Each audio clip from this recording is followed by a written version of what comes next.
Entonces vamos a mirar Apocalipsis capítulo 1, versículo 1. Dice la palabra de Dios, en el nombre del Padre, del Hijo y del Espíritu Santo, la revelación de Jesucristo que Dios le dio para manifestar a sus siervos las cosas que deben suceder pronto, y las declaró enviándolas por medio de su ángel a su siervo Juan, que ha dado testimonio de la palabra de Dios y el testimonio de Jesucristo y de todas las cosas que ha visto. Bienaventurado el que lee y los que oyen las palabras de esta profecía y guardan las cosas que en ellas están escritas, porque el tiempo está cerca. Amén. Vamos a mirar hasta ahí un momentico. Entonces vemos que es la revelación de Jesús, no es la revelación del diablo. Dios viene a mostrarnos a nosotros todo lo que va a pasar. Ya vimos que en Génesis comienza la creación, el Apocalipsis y la redención. Jesús viene a entregarnos la tierra, a quitársela al diablo y entregársela a los humanos, porque así fue originalmente. Todos sabemos que a causa del pecado de Adán y Eva, el hombre le entregó la tierra y lo que había en ella a Satanás. Amén. Por eso cuando Jesucristo estaba en el desierto y el diablo lo tentaba, el diablo le dijo: arrodíllese ante mí y yo te daré todas las cosas que están, lo que tú ves, porque a mí me han sido dadas. O sea, el hombre le entregó eso a Satanás. Pero Jesús murió y la redimió. O sea, redimir es volver a comprar. Volvió a comprar la tierra y volvió a comprar todo lo que estaba dentro. Entonces ahorita muy pronto el diablo va a ser echado. Cuando el diablo sea echado, Dios lo hace de una manera legal, es a través de los 7 sellos. Amén.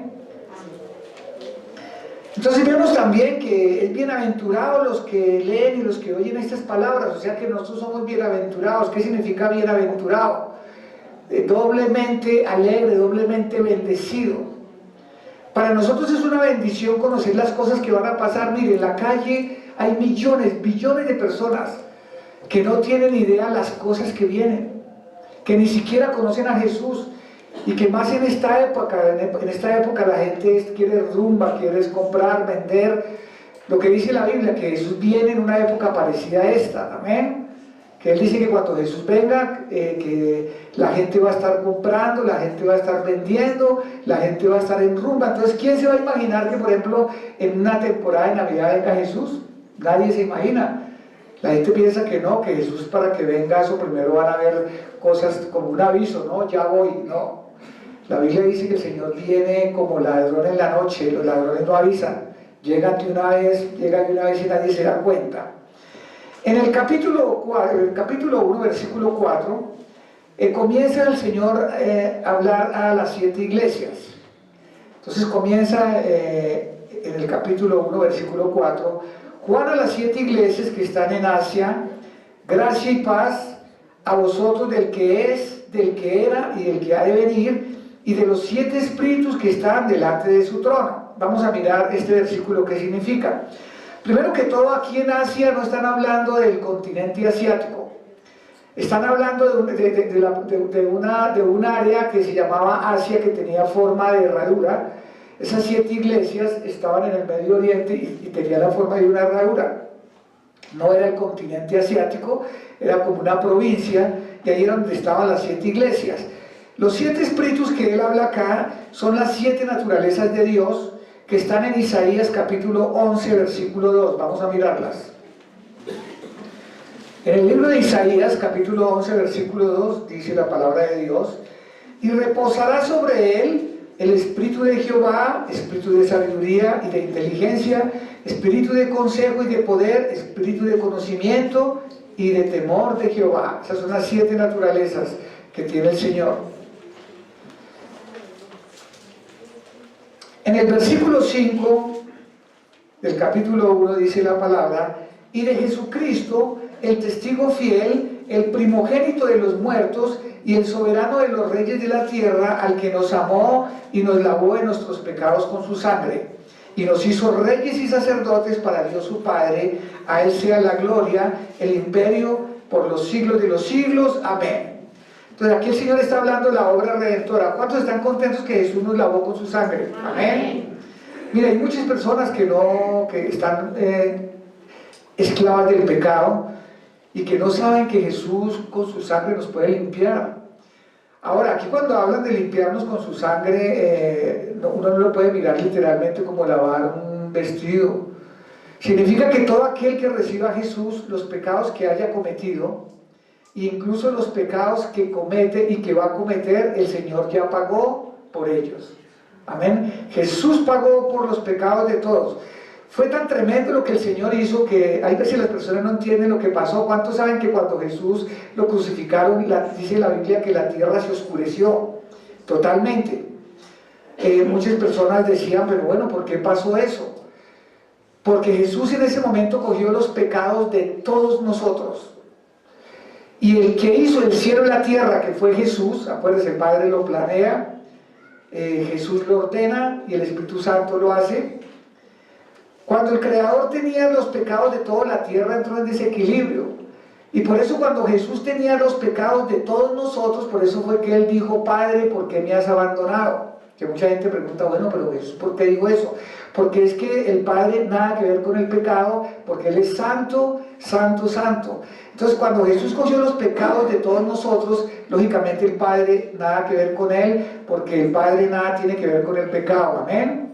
Pero una vez que ya Jesús murió, entonces fue cuando Él dijo, Señor, todo ha sido consumado, e incluso ya pudo decir, Padre, en tus manos encomiendo tu espíritu. Encomiendo mi espíritu, perdón. Entonces ahí fue cuando Él pagó por todos los pecados. Entonces Él nos lavó y nos hizo reyes y sacerdotes. ¿Por qué reyes y sacerdotes? Porque es que nosotros ya no necesitamos ningún intermediario para ir a buscar al Señor. El mundo busca sacerdotes, busca curitas, busca chamanes, busca una cantidad de cosas para tratar de acercarse al Señor. Cuando Jesús murió, en el templo había una cortina y la cortina se rompió. Se rompió de arriba para abajo en dos. En esa cortina estaba un saloncito que solo podía entrar el sumo sacerdote, nadie más podía entrar, y él ofrecía sacrificios por los pecados de las personas, pero esos sacrificios solo cubrían los pecados, no los pagaban, no los quitaban. Y cuando Jesús murió se rompió esa cortina porque ya Dios nos da a entender que nosotros no necesitamos ningún sacerdote. Cuando usted recibe a Jesucristo, usted ya pasa a ser un sacerdote y usted puede entrar confiado al trono de gracia. Por eso nosotros los cristianos no necesitamos ir donde un sacerdote a confesarle nuestros pecados, porque nosotros podemos hablar directamente con Dios. Por eso la Biblia dice, si alguno peca, abogado tenemos. O sea, ninguno de ustedes tiene que venir a decirme a mí, pastor, que mire, que acúseme, que tal. No, el que acusa es el diablo. La Biblia dice que el acusador es Satanás.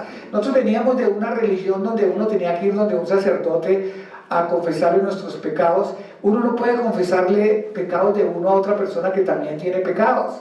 Uno tiene que confesar los pecados es ante el Padre, que Él no tiene ninguno, y nosotros ya podemos entrar confiados, ya podemos ir directamente y decir, Señor, perdóneme en el nombre de Jesucristo. Pero hay que usar el nombre de Jesús. Si una persona no usa el nombre de Jesús, no pasa absolutamente nada, porque la Biblia dice que Jesús es el único mediador. Y Jesucristo mismo decía, pidan en mi nombre, porque si ustedes no piden en mi nombre, el gozo en ustedes no será cumplido. Ahora, ¿por qué vamos a ser reyes y sacerdotes? Jesús es el Rey de Reyes, porque cuando se acabe, cuando pase el Apocalipsis y comience el milenio, los cristianos vamos a estar gobernando diferentes áreas. Esa es parte de la recompensa que Dios nos va a dar. Dios nos creó y Él sabe que a nosotros nos gustan los primeros lugares. Nosotros queremos ser los gerentes, queremos ser el mandamás, queremos ser el líder, queremos ser los que mandamos. Entonces parte del premio que nos da es que dice que vamos a juzgar en diferentes ciudades. Entonces por eso también nosotros somos reyes y sacerdotes. ¿Por qué somos sacerdotes? Porque los sacerdotes, dice la Biblia, que presentan sacrificios. Y el sacrificio que nosotros presentamos ahora es cantarle al Señor. Por eso cuando usted venga acá, si usted no le canta al Señor, usted no le está presentando a Dios absolutamente nada. Porque ni siquiera cuando nosotros entregamos las ofrendas o los diezmos son de nosotros le estamos devolviendo algo que Dios nos ha dado. Pero cuando usted le canta es algo que nace de su corazón. Es algo que nace dentro de usted. Pero es necesario que usted sea salvo para que usted pueda levantar las manos y decir, te amo, Señor, y cantarle. Entonces somos reyes y sacerdotes. En el versículo 7 del capítulo 1 dice: he aquí que Él viene con las nubes, y todo ojo le verá, y los que le traspasaron y todos los linajes de la tierra harán lamentación por Él. Sí, amén. Mire, cuando Jesús venga, Él viene con poder. La Biblia dice que todo ojo lo verá, en toda la humanidad lo van a ver cuando Él venga. Y todos los que no creían en Él, pues se van a lamentar. Imagínense toda la gente que critica, que son los musulmanes, los budistas, la gente que tiene dioses aparte. Cuando vean que es Jesús, ellos cómo van a quedar, va a ser terrible, va a decir: no, la equivocada de nosotros fue mortal. Por eso Jesús dice en su palabra: yo soy el camino, la verdad y la vida, y nadie va al Padre sino por mí. Es solo por Jesús, no es ni por María, ni por Mahoma, ni por Confucio, ni por Krishna, ni por nada, ni por el Divino Niño, ni por San José, ni por Santa Marta, ni por María Magdalena, por nadie. Es solo Jesucristo. Dice la primera Timoteo capítulo 2 versículo 5: porque hay un solo mediador entre Dios y los hombres, que se llama Jesucristo hombre. Amén. Entonces, cuando ya uno tiene ese conocimiento, uno dice: ah, no, ya Dios es un Dios celoso. Entonces Él dice que Él viene con poder. Hay gente que yo escucho decir a personas que dicen: si Jesús volviera otra vez lo mataría. Es que no, Jesús vino la primera vez y fue juzgado por los hombres, y los hombres lo mataron porque Él cogió los pecados de todos nosotros. Cuando Jesús venga, Él viene es a juzgar a los hombres. Él viene es a juzgar con poder. Jesús no es como está en esa época, como la gente pensaba que era en esa época. Así que vamos a ver cómo Jesús es actualmente. En el versículo 8 del capítulo 1 dice: yo soy el alfa y la omega, el principio y el fin, dice el Señor, el que es, el que era y el que ha de venir, el Todopoderoso. ¿Qué significa el Todopoderoso? El que todo lo puede.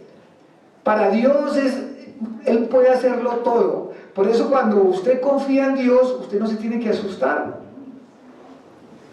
porque Él puede hacerlo todo. Para Él nada es imposible. Recuerda que lo que estábamos hablando el miércoles pasado, de que dice la Biblia que es más fácil que entre un camello por el ojo de una aguja que un rico al reino de los cielos. Que el Señor nos estaba enseñando que no significa que los ricos no vayan a entrar al cielo, sino que un rico tiene que arrodillarse y humillarse delante de Dios, así como un camello tiene que arrodillarse en el ojo de una aguja, porque no se refería a una aguja de esas de coser, sino el ojo de la aguja son las puertas pequeñas que hay a la entrada de las aldeas en Jerusalén, que el camello únicamente arrodillado podría pasar, pero que el problema es que los camellos arrodillados no los mueve nadie. Pero hay que le está diciendo que cuando un rico se postra ante el Señor y reconoce su señorío, aunque tenga muchísimo dinero, Él va a entrar al cielo. Pero el problema de los ricos de ahora es que son altivos, que ellos creen que como son ricos es porque Dios está muy contento con ellos y que ellos lo pueden todo, pero la Biblia dice que no.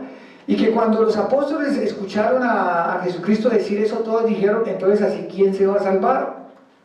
Y que Jesús le dijo: lo que es imposible para los hombres, para Dios es posible.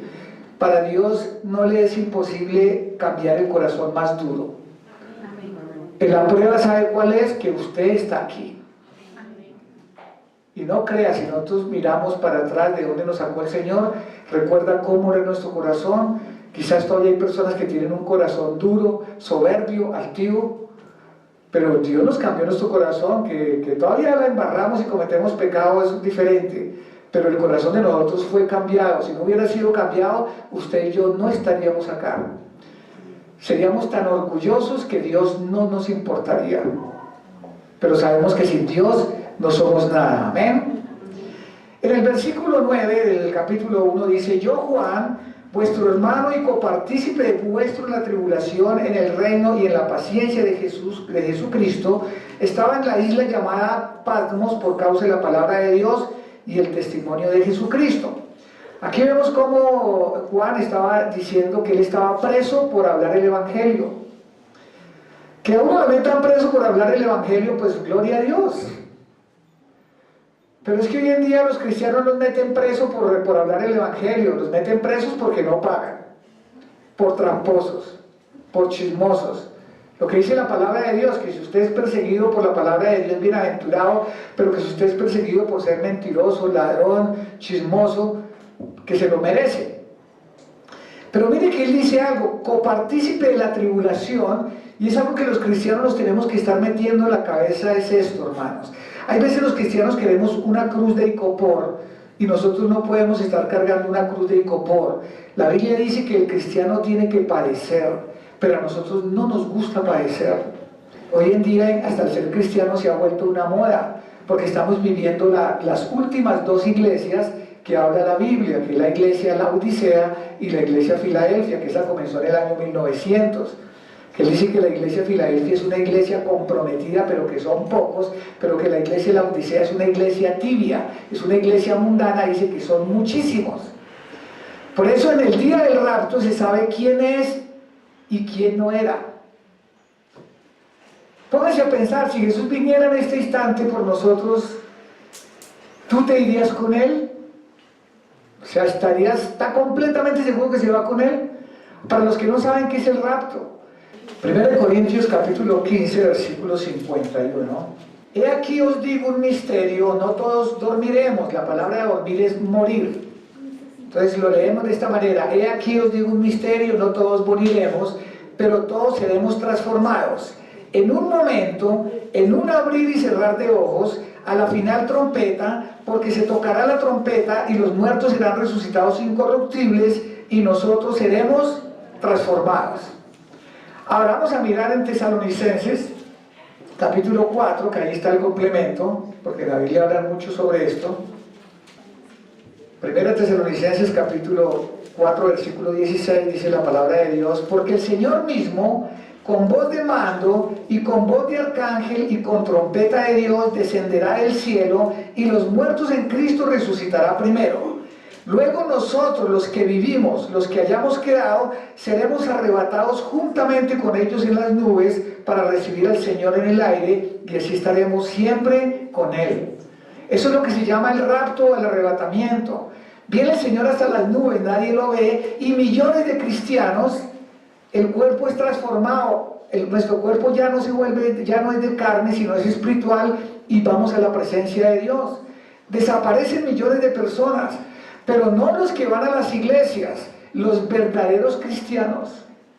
Un verdadero cristiano es una persona que ama al Señor y que se aparta del mundo. Quizás no sea perfecto, porque nadie es perfecto. El único perfecto, ¿quién es? Dios. Quizás ya haya pecado en nuestra vida, pero estamos continuamente, día a día, limpiándonos con la sangre preciosa de Jesús y pidiéndole con su gracia que nos ayude, porque mientras haya este cuerpo, el pecado nos asedia, nosotros queremos pecar, y Dios nos va a llevar. Pero que una persona que menosprecia el señorío de Jesús, una persona que nunca se congrega, una persona que no ha perdonado, una persona que todos los días se embriaga, que todos los días tiene mal hábito, una persona que es resentida, esas personas no van, ellas se quedan. No importa si se la pasa en la iglesia o no. Entonces, por eso incluso Jesucristo decía: estarán dos durmiendo, uno será tomado, el otro será dejado. Están hablando de cristianos. Estarán dos cristianos trabajando, uno será tomado y el otro será dejado. Por eso el Señor habla de que habían 10 vírgenes y que 5 de ellas eran sensatas y 5 eran insensatas. Que cuando el Señor llegó, se llevó a las que estaban listas, y las otras dijeron: no, que tenemos que ir a comprar aceite, y cuando fueron y volvieron, y el Señor les dijo: no las conozco. Hay que estar preparados. Por eso nosotros tenemos que ser muy sinceros con Dios. O sea, tú vienes a la iglesia, pregúntate: ¿a qué vas a la iglesia? Yo voy a que me hagan un favor, yo voy a encontrarme con alguien, yo voy a ir a mostrar mis talentos, o en realidad yo amo al Señor con todo el corazón y yo quiero ir a adorarlo primero que todo, porque ese es el sacrificio que nosotros le entregamos a Él. Él dice: sacrificio de labios, cantarle, porque es lo único que nos pertenece, es lo único que le podemos dar a Él, porque todo lo demás le pertenece, y a recibir su preciosa palabra para alimentarnos, porque Jesús dijo: no solo de pan vive el hombre, sino de toda palabra que sale de mi boca. Uno tiene que ser sincero. La Biblia dice: acérquese con un corazón sincero. Por eso, no todo el que diga Señor, Señor, entrará al reino de los cielos. Entonces, cuando uno viene a la iglesia hay que ser sincero. Si uno no es nacido de nuevo, no es sincero. Ahora, uno puede ser nacido de nuevo y el diablo comenzar a engañarlo durante todo el tiempo y ya ir a la iglesia es una carga. Cuando ya uno para ir a la iglesia es una carga y uno comienza a buscarle excusas para no ir hoy, para levantarme tarde, para llegar así, es porque ya Satanás lo comenzó a engañar. Ya le perdió el primer amor. Compárenlo como una novia. Eso, una novia recién conocida, eso se llaman todos los días, a toda hora, va y la recoge, todo pasa el tiempo, ya, no puedo ir hoy, después, ay, toca ir donde eso ya se acabó. Y lo mismo, la relación a veces con Dios, si uno no la cuida, así como uno no cuida una relación con una persona, eso se acaba. Entonces es muy importante, y Dios nos habla estas cosas para que la entendamos y tengamos claridad, para no ir engañados, porque hay gente que piensa que la iglesia es un búnker espiritual, donde yo voy el domingo por si pasa algo. No, yo voy a la iglesia es porque amo al Señor. ¿Cuántas personas no vienen a la iglesia sino cuando tienen problemas? ¿Ellos son verdaderos cristianos? No. Por eso el Señor los llama hipócritas. Hipócrita no es una persona que en el mundo comete pecado y va y le pide perdón a Dios. No, ese no es un hipócrita. Él es una persona sincera que sabe que tiene pecado y va y le pide perdón al Señor. Hipócrita es la persona que va a la iglesia pero no precisamente a pedirle perdón al Señor. Porque el diablo llama hipócritas a los cristianos que están buscando la salvación y están buscando la regeneración del Espíritu Santo. Las personas que están buscando que Dios les dé una oportunidad cada vez que fallan. Y gloria a Dios que tenemos un Dios que nos da las oportunidades ilimitadas cada vez que queramos. ¿Cuántos están contentos por eso? Amén. Jesús dijo, el que a mí viene, yo no lo echaré fuera. Él dice, yo no apagaré el pabilo humeante, o sea, yo cuando la velita esté echando humo, yo no la voy a dejar apagar. Y yo no quebraré la caña cascada, la caña que está rota, él dice, no, yo no la voy a quebrar. El diablo sí quisiera eso. Y por eso nosotros tenemos que ir a la iglesia, no importa lo que pase. Hay veces uno le dice a las personas, y hermano, ¿y usted por qué no ha vuelto a la iglesia? No, hermano, es que yo estoy mal, con más veras, hermano. El hospital es para los enfermos, no para los sanos. Y la iglesia es un hospital espiritual, donde Jesús es el médico. Amén. Y el Espíritu Santo es la medicina. Entonces, no tiene uno por qué, vamos, entre uno peor está, más voy, no se debe convencer del diablo de que como lo embarró, no es que voy, ya lo embarré, no vaya, tienes que venir, amén. Volvemos al Apocalipsis, en el capítulo 1, versículo 12 dice, y me volví para ver la voz que hablaba conmigo, y vuelto vi 7 candeleros de oro, y en medio de los 7 candeleros a uno semejante al Hijo del Hombre, vestido de una ropa que llegaba a los pies, y ceñidos por el pecho con un cinto de oro. Y su cabeza y sus cabellos eran blancos como la blanca lana, como nieve, y sus ojos como llamas de fuego, y sus pies eran semejantes al bronce bruñido, refulgente como en un horno, y su voz como estruendo de muchas aguas. Y tenía en su diestra 7 estrellas, y de su boca salía una espada aguda de 2 filos, y su rostro era como el sol cuando resplandece con fuerza. Esto que están describiendo es el actual Jesús. Ahí no está como nosotros lo conocemos, como nos lo han pintado en imágenes, con túnicas largas, algunos lo pintan con cara de drogadicto, ¿no? No es así. Cuando vino a la tierra, su amor, su mansedumbre, sí, gloria a Dios por eso. Él ahorita viene, mire cómo es, él tiene ahora el pelo blanco. Dice que sus ojos son como de fuego, que tiene un cinturón de oro que le cubre todo el pecho y que tiene botas refulgentes. O sea, Jesús no es, uno ve a Jesús y uno dice, no, qué tremendo. Y la voz de él no es una voz suavecita, como es la voz de él, como estruendo de muchas aguas. Mire, Juan, que era el compinche de él, ¿se acuerda que Juan era el que andaba con Jesús para toda hora? Cuando lo vio no lo reconoció. Porque él decía, yo lo vi en medio de 7 candeleros. ¿Qué significan los 7 candeleros? Las 7 iglesias que habían en esa época y las 7 edades de la iglesia hasta que se acaben. Estamos viviendo las 2 últimas edades al tiempo. Él comienza a describir de qué año a qué año va cada una. Cuando él dice que tenía, que de su boca salía una espada aguda de 2 filos, se refiere que Jesús está hablando solo Biblia todo el tiempo. ¿Qué es lo que dice la palabra de Dios en Hebreos capítulo 4, versículo 12? Vamos a leerlo. La Biblia interpreta la misma Biblia, la regla fundamental. En Hebreos capítulo 4, versículo 12 dice: porque la palabra de Dios es viva y eficaz y más cortante que toda espada de 2 filos, y penetra hasta partir el alma y el espíritu y las coyunturas y los tuétanos, y discierne los pensamientos y las intenciones del corazón. La palabra de Dios es poderosa, esto es palabra de Dios. Cuando uno está predicando, hay veces llega una persona nueva y la persona nueva dice: uy, pero le contaron a ese señor cómo son de chismosos porque están hablando de mí. No, es que Dios conoce el corazón de todos. La Biblia dice que Él nos sustenta con su palabra. Usted y yo respiramos porque Jesús está diciendo a cada uno: respire. El corazón se mueve porque Jesús le está diciendo al corazón: funcione. Pero el día que Jesús diga no más, hasta ahí fue uno. Y eso es lo que significa lo de la espada, 2 filos en su boca, es eso, que Él está hablando todo el tiempo. Todo es a través de la palabra. Si no es a través de la palabra, no es del Señor. Si hay algo que usted le enseñan que no está en la Biblia, no lo crea. No importa qué predicador famoso 5 estrellas internacional, si se llama profeta, evangelista, apóstol, porque hoy en día estamos llenos de falsos profetas y falsos apóstoles, le enseña a usted algo que no está en la Biblia, no le crea.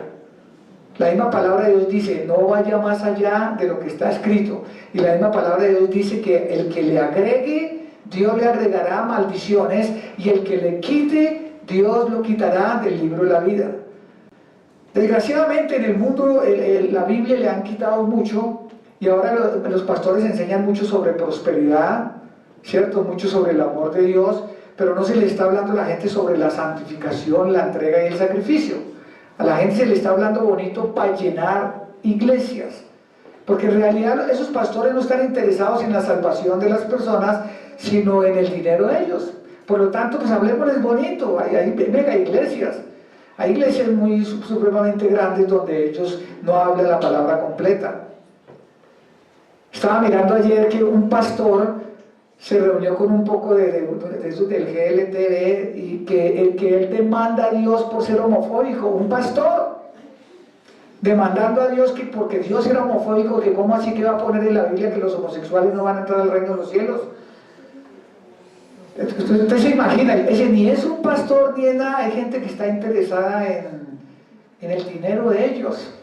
¿Por qué los políticos los apoyan tanto a ellos? Porque están interesados no en ellos, es en los votos de ellos. Una vez que tengan los votos, eso ya no les interesa 5 para dónde van, para dónde vienen. Y miren que Juan, siendo el amigo de él, dice en el capítulo 1, versículo 17: cuando le vi, caí muerto como a sus pies, y él puso su diestra sobre mí, diciéndome: no temas, yo soy el primero y el último, el que vivo y estuve muerto, mas he aquí que vivo por los siglos de los siglos, amén, y tengo las llaves de la muerte y de la Hades. Escribe las cosas que has visto, y las que son y las que han de ser después de estas. Mire que él todavía el Señor tuvo que explicarle a Juan: mire, soy yo, Jesús. Porque Juan venía con esa familiaridad, el amigo. Pero él, cuando estaba aquí como hombre, pues era el amigo, porque ni siquiera un Juan sentía... A Juan le pasaba lo mismo que nosotros. Yo a veces me pongo a pensar qué concepto tengo yo de Jesús y qué concepto tengo de Dios. Yo sé que Él es Dios. ¿Cuántos saben que Él es Dios, cierto? Y que Él es nuestro Rey, cierto. Pero nosotros no lo tratamos ni como Dios, ni como Rey. O sea, sabemos que Él es Dios y que Él es Rey, pero aún así no le damos la importancia necesaria. Y eso le pasó también a Juan. Pero usted se imagina cuando Dios nos llama a su presencia, que vamos a la presencia a ver al Padre y a ver a Jesús. ¿Será que vamos a hablar como de la misma manera que le hablamos acá? ¿Qué hubo, Señor? ¿Qué pasó con el favor que le pedí? ¿Cierto que no? Uno va a llegar allá es postrado, arrodillado, aterrorizado solamente de estar ante la presencia del Todopoderoso, del Creador del cielo y de la tierra, donde uno no va a poder decir es nada. Y no nos va a quedar más que otras, como cuando Dios se manifiesta. ¿A cuántos a Dios se les ha manifestado en un servicio en su presencia que lo único que le queda a uno es llorar? ¿Sí o no? Cuando Dios se le manifiesta a uno, uno está que alega y ahí dice y pelea y murmura y de todo, pero llega a la presencia de Dios y a llorar como un niño. Como dice la canción, no podría estar ante ti sin llorar como un niño. Claro, uno que se va a poner a alegar con Dios, uno llora y diciendo, no, yo aquí estoy es perdido, ¿cierto? Pero Dios es muy bueno, amén. Por eso es que Dios le puso la mano derecha, Jesucristo le puso la mano derecha a Juan y le dijo, no temas.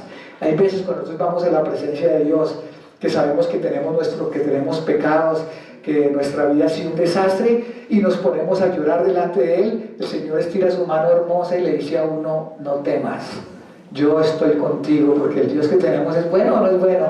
La bendición, hermanos. Capítulo 1, versículo 20, dice la palabra de Dios, el misterio de las 7 estrellas que has visto en mi diestra, o sea, en la mano derecha, y de los 7 candeleros de oro, las 7 estrellas son los ángeles de las 7 iglesias, y los 7 candeleros que han visto son las 7 iglesias. Ahora, la palabra ángel, nosotros la tenemos establecida pues a través de los cuadritos que hemos visto que supuestamente son ángeles, con alas. No, la palabra ángel significa mensajero. Ahora, es verdad que hay ángeles que tienen alas, pero en la Biblia describen 4 clases de ángeles de diferentes formas. Hay ángeles con 4 alas, hay ángeles sin alas, hay ángeles gigantescos de 4 o 5 metros y hay ángeles del tamaño de una persona. No hay ángeles niños, o sea, ese tal Cupido no existe. Porque hay veces la gente que se muere un niño, ¡ay, él es un angelito! No, él es un niño que está en la presencia de Dios, él no es un ángel. La Biblia dice que los ángeles son guerreros, son poderosos y llenos de sabiduría, y un niño ni es guerrero, ni es poderoso, ni lleno de sabiduría. Sino entonces son imágenes que el diablo nos ha metido a nosotros para tratar de desfigurar la verdad que está en la Biblia. Cuando uno lee esto, entonces comienza a entender ya, por ejemplo, el Apocalipsis 12, capítulo 4. ¿Se acuerdan que estuvimos estudiando la otra vez? Vamos a mirar Apocalipsis 12, capítulo 4, que vimos que es un resumen de la creación, la redención y la persecución de los cristianos. Vemos cómo el diablo se trae la tercera parte de los ángeles. En el capítulo 4 dice, y su cola arrastraba la tercera parte de las estrellas del cielo. Por lo tanto, ahí no estamos viendo que es que se está llevando planetas y soles, no, está hablando de ángeles. Porque la misma Biblia se interpreta a sí misma. Porque hay personas que se ponen a leer el Apocalipsis y comienzan a poner a funcionar su imaginación. Y eso comienzan a ver ahí helicópteros, aviones, sí, eso comienzan a ver ahí, mejor dicho, hasta los Transformers, ¿cierto? Los comienza a ver ahí. No, la Biblia interpreta la misma Biblia. En el capítulo 2 comienza el mensaje a las iglesias y comienza la edad de la iglesia. Entonces comienza a hablarle a la iglesia de Éfeso. Esa era la iglesia apostólica. Esa iglesia comenzó en el año 32 y terminó en el año 70. Era una iglesia llena de poder. Era una iglesia llena de los dones del Espíritu Santo. Todos eran bautizados en agua y todos oraban en lenguas. No todos tenían el don de lenguas. Yo ya les he enseñado que una cosa es el orar en lenguas y otra cosa es el don de lenguas, que mucha gente todavía tiene una confusión impresionante respecto a eso.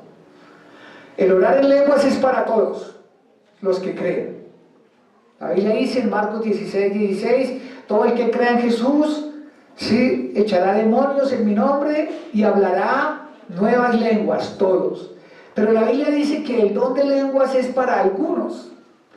Cuando una persona tiene el don de lenguas es una persona que puede hablar a personas de diferentes nacionalidades y todos le entienden. Es algo sobrenatural. Es algo que el Señor le dio a los apóstoles cuando ellos tenían que salir sobre toda la tierra y no tuvieron tiempo de estudiar ningún idioma. Donde ellos llegaban, todo el mundo le entendía. De hecho, los apóstoles capítulo 2 dice que cuando ellos comenzaron a hablar, todos los oían hablar en su propia lengua. Mientras que la Biblia dice en 1 Corintios 14 que el que ora en lenguas nadie le entiende. Entonces son dos cosas diferentes. Pero que, como les digo, hay mucha confusión en el cuerpo de Cristo referente a eso. Pero bueno, no importa, eso no le quita la salvación, pero es qué bueno que ustedes tengan claridad sobre eso. Hay cosas que Dios nos revela, que no todo el mundo las recibe y no todo el mundo tiene ese privilegio de conocer esa verdad. Amén, para tener claridad sobre eso. Entonces, esa era la iglesia de Éfeso. Esa fue la iglesia primitiva, la del Pentecostés. Comenzó después de la destrucción de Jerusalén. Pero mire el Señor cómo esta iglesia evangelizaba y hablaba todo el evangelio, todo. Hablaba del cielo y del infierno. Las iglesias de ahora solo hablan del cielo y prosperidad. Incluso si un pastor habla del infierno, entonces ellos se escandalizan. Uy, ese pastor habla solo condenación. No, es que la Biblia habla de salvación y condenación, y la Biblia dice que la suma de toda la palabra traerá salvación. ¿Qué es la suma? Toda la Biblia. Es verdad que nosotros estamos bajo un nuevo pacto, pero eso no nos impide leer el antiguo pacto, porque hay cosas del antiguo pacto que están vigentes para nosotros, hay cosas que no. Lo que está vigente quedó escrito en el nuevo. Si no está en el nuevo, ya no es para nosotros. Amén. Lo mismo, hay cosas que el Señor no escribió en la Biblia, es porque Él da libertad. Algunas personas a veces preguntan, pastor, y entonces el control de la natalidad es pecado o no. Si no está en la Biblia es porque Dios da libertad. Lo que Dios no quiere que se usen son controles abortivos. ¿Me explico? Las pastas, todo lo que se usa para el control de la natalidad, Dios las acepta. Pero ya cuando es algo abortivo, porque por ejemplo la pasta esa del día después, ¿sí? Eso ya es abortivo. Una vez que fue formado, ya ahí hay vida, ya ahí hay un alma. Entonces, por lo tanto, hay que cuidarlo. Lo que pasa es que en esta generación la gente quiere matar a sus hijos, ¿cierto? Y es algo normal, y hasta en el cuerpo de Cristo se ve que los mismos cristianos quieren abortar para evitarse un problema. No, es una bendición. No importa lo que digan las leyes, que no, que es que va a salir mal formado. No, Dios tiene planes. Dios tiene planes. Yo les contaba la historia de un enanito que él toda la vida se preguntaba por qué Dios lo había hecho enanito. Y él un día que iba en un bus con un poco de niños, el bus se varó en una quebrada y el río se creció.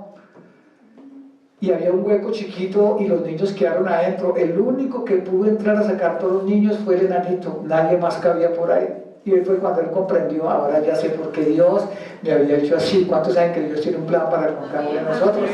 Si Dios lo hizo alto, es para que vea las cosas. Algo Dios le va a mostrar desde arriba, ¿cierto?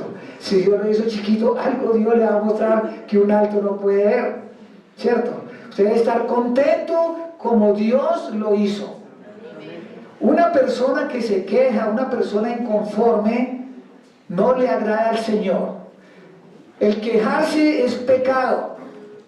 La palabra queja y murmuración significa estancamiento. Hay personas que están buscando la bendición de Dios y no hacen sino quejarse.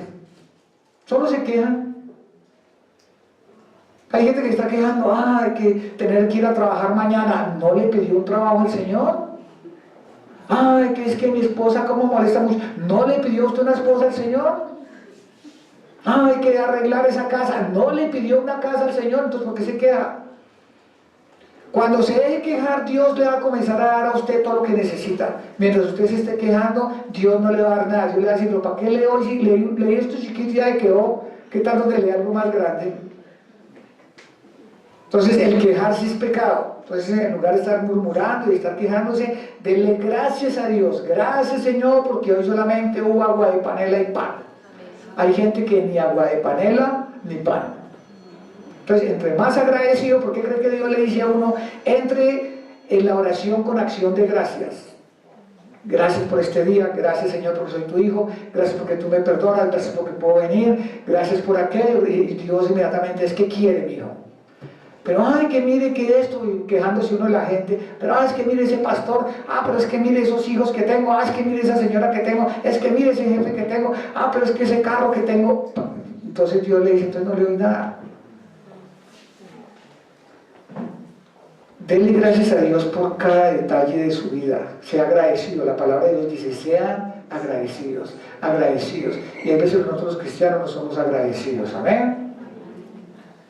Comienza a decirle a la iglesia de Éfeso, escribe el ángel de la iglesia de Éfeso, el que tiene las 7 estrellas en su diestra y el que anda en medio de los 7 candeleros de oro, dice esto, Jesús: yo conozco tus obras y tu arduo trabajo y paciencia, y que no puedes soportar a los malos, y que has probado a los que dicen ser apóstoles y no lo son, y los has hallado mentirosos. Primero que todo, Dios le está diciendo, Dios conoce todo lo que nosotros hacemos, todo.